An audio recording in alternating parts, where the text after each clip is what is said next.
Level up rutin Ramadan anda. Jom main pickleball dan berbuka di IPC Shopping Centre. Ketar aktif dan makan, semuanya di bawah satu bumbung.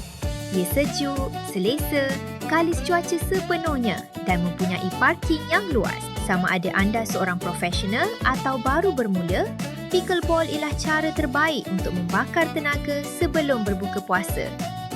Terdapat 7 gelanggang pickleball. Ia juga cantik, bersih dan family friendly. Malah gear pickleball juga boleh dibeli atau disewa. Pilihan tempat berbuka pun banyak.